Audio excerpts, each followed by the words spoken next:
नमस्कार मित्रों, मैं आपका दोस्त लवकुश विद्यार्थी एक बार फिर से आप सबके समक्ष अपनी इस वीडियो के माध्यम से उपस्थित हूँ। दोस्तों, सर्वप्रथम मैं आप सभी का बहुत बहुत आभारी हूँ और आप सभी को बहुत बहुत धन्यवाद करना चाहूँगा कि आप सभी लोगों ने मेरे पिछले वीडियोज़ में काफ़ी अच्छा रिस्पांस दिया है, काफ़ी व्यूज़ भी आए हैं उसके। और क्योंकि आप मुझे आशा है कि आप लोगों में से काफ़ी श्रोतागण मेरी रचनाओं से काफ़ी अभिभूत हैं, काफ़ी खुश हैं और कुछ लोगों ने सुझाव भी भेजा है, उनके लिए भी मैं बहुत बहुत आभारी हूँ। आप लोग अपना सुझाव, अपना मार्गदर्शन मुझ तक अवश्य भेजते रहिए। जो मुझसे पर्सनली परिचित हैं वह मुझे अपना सुझाव देने का प्रयास अवश्य करते हैं। जो मुझसे पर्सनली नहीं परिचित हैं उनसे भी निवेदन करना चाहूँगा कि आप लोग अपना सुझाव कमेंट के माध्यम से मुझ तक अवश्य पहुँचाएँ। आप सभी के कमेंट्स पर, आप सबके सुझाव पर मैं अपनी कविताओं में, अपनी रचनाओं में, अपने वीडियो में, अपने प्रस्तुतिकरण में आप लोगों का जो भी सुझाव होगा उसको मैं सुधार करने का प्रयत्न करूंगा, पूरी कोशिश करूंगा और संशोधन के ज़रिए आप तक वीडियो पहुंचाने का प्रयत्न करूंगा। तो चलिए दोस्तों, आज की रचना जो आप सभी के समक्ष में लेकर उपस्थित हुआ हूँ उससे आप लोगों को अवगत करा देता हूँ। दोस्तों, आज की रचना मेरी कविता है जिसका शीर्षक है हे समय हे ज्ञान सागर, क्या सत्य को तुम कह सकोगे। मित्रों, इस कविता में एकालाप है, जहाँ एकालाप का मतलब है कि एक ही साइड, एक ही पर्सन बात करे, उसको कहते हैं एकालाप, और बाकी सुन रहा हो। तो यहाँ एकालाप जो है समय कर रहा है, सत्य कर रहा है समय के साथ। सत्य कह रहा है समय से कि हे समय हे ज्ञान सागर, क्या सत्य को तुम कह सकोगे। दोस्तों, यह कविता का शीर्षक है। तो मुझे लगता है आप सभी को या तो अवश्य ही पता होगा कि हमारे जीवन के हर एक क्षण में समय का कितना महत्व है और समय के साथ साथ सत्य सामने आ ही जाता है। बेशक आप कितने ही बलशाली क्यों ना हो, सत्य आपको एक दिन पराजित कर ही देता है। धर्म न दूसर सत्य समाना, तुलसीदास जी ने कहा है कि सबसे बड़ा धर्म है सत्य। और सत्य जो है वह समय से इस कविता में कह रहा है। आप सुनिए क्या कह रहा है इस कविता के जरिए, और अगर आप समझ जाएं कि सत्य समय से क्या कह रहा है और जो कह रहा है वह भी सत्य है, तो आप प्रतिक्रियाओं के माध्यम से मुझ तक अवश्य अपने विचार पहुंचाइएगा।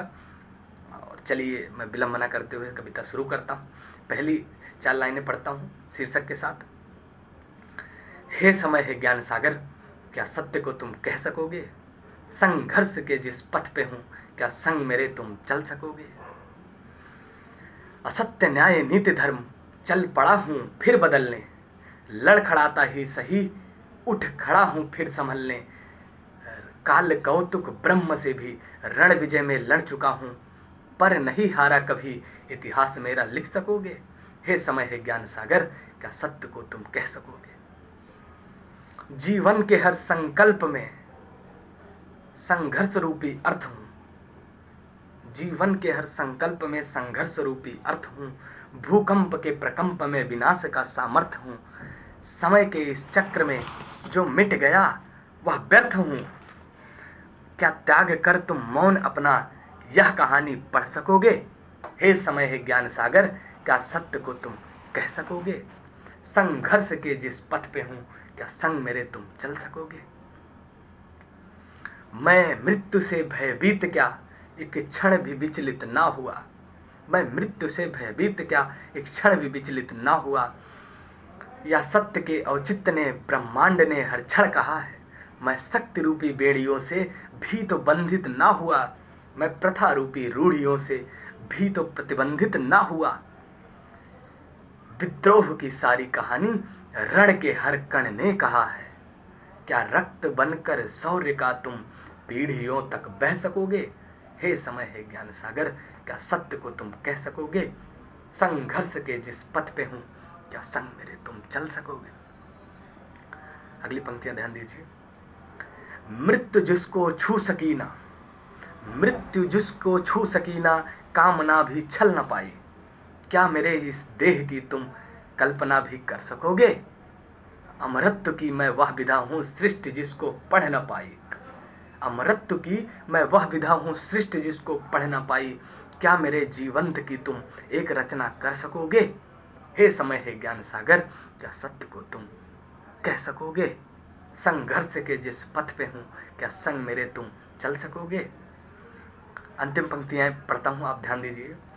सर्वत्र ही तो कर्म पथ पर, सर्वत्र ही तो कर्म पथ पर मैं अटल स्तंभ हूँ। कवियों के साहित्य रथ पर व्यंग्यता के शब्द हूँ। इस जगत का उत्थान मैं, सर्वत्र हूँ अनंत हूँ। शून्यता में भी निहित मैं, इस जगत का अंत हूँ। क्या सत्य के अमरत्व की बन एक निशानी रह सकोगे? हे समय हे ज्ञान सागर, क्या सत्य को तुम कह सकोगे? संघर्ष के जिस पथ पे हूँ, क्या संग मेरे तुम चल सकोगे? मित्रों, यह रही आज की मेरी कविता, जो कि मेरी सबसे प्रिय कविताओं में से एक है। अगर आप लोगों को यह कविता अच्छी लगी हो तो अपनी प्रतिक्रियाओं के माध्यम से कमेंट में मुझे अवश्य बताइएगा यह कविता आपको कैसी लगी। और आशा करता हूँ आप सभी लोग इसको लाइक, सब्सक्राइब और ज़्यादा से ज़्यादा लोगों को शेयर करिए। दोस्तों, मैं यहाँ शेयर करने के लिए इसलिए कह रहा हूँ क्योंकि हमारे समाज में प्रॉब्लम्स यही है कि यहाँ जो सकारात्मक विचार हैं, जो सही विचार हैं, उनको फैलने में बहुत ज़्यादा समय लगता है, लोगों को पसंद भी नहीं आता है। जबकि जो गंदे विचार होते हैं या अश्लील विचार होते हैं, उनको फैलने में, उनको वायरल होने में टाइम नहीं लगता। आप ऐसा देखते होंगे। पर मैं आशा करता हूँ कि आप जो लोग मुझसे जुड़े हैं, यह बुद्धिजीवी वर्ग है और समझदार लोग हैं आप सभी, तो आप लोग ऐसा नहीं करेंगे। और मैं आप लोगों से सख्त निवेदन इसलिए करना चाहूँगा कि आपके घर में जो बच्चे हैं, जो भी बच्चे हों, उनके पास तक यह वीडियो अवश्य शेयर करिए। हो सकता है उनके अंदर भी कुछ क्रिएटिविटी हो। दोस्तों, ज़्यादातर ऐसा होता है कि बच्चों के अंदर क्रिएटिविटी तो होती है, पर वो उन्हें लगता है कि यह जो कि मेरे अंदर क्रिएटिविटी है या सही है, गलत है। लेकिन जब वो ये कविताएं सुनेंगे, ये कविताएं पढ़ेंगे, तब उन्हें लगेगा कि मेरे अंदर की जो क्रिएटिविटी है, जो मैं लिखता हूँ, जो मैं रचनाएँ करता हूँ, वो तो ऐसी ही है। तो मैं आपसे विनम्र निवेदन करना चाहूँगा कि बच्चों तक आप इसको ज़रूर शेयर करिए। आपके घर में जो भी बच्चे हों, उन तक ये वीडियो ज़रूर पहुँचाइए, बड़ों तक पहुँचाइए। आप फैमिली के साथ देखिए और अपने ज्ञान में, जो अपने चेतना में गुणात्मक परिवर्तन लाइए। और साहित्य ऐसा सब्जेक्ट है, ऐसा विषय है जो आपको कहीं से भी नुकसान नहीं देगा, आपके जीवन के पल पल में आपका साथ देगा, क्योंकि ये रियलिटी से जुड़ा है, आपके जीवन के संवेदनाओं से जुड़ा होता है। साहित्य उसे ही कहते हैं जो संवेदनाओं से जुड़ा होता है। तो चलिए, इसी के साथ मैं आज आप सबसे विदा लेता हूँ और आप सबसे आशा करता हूँ, आप सबके लिए प्रार्थना करता हूँ, आप पढ़ते रहें, स्वस्थ रहें, मस्त रहें, आगे बढ़ते रहें। बहुत बहुत धन्यवाद।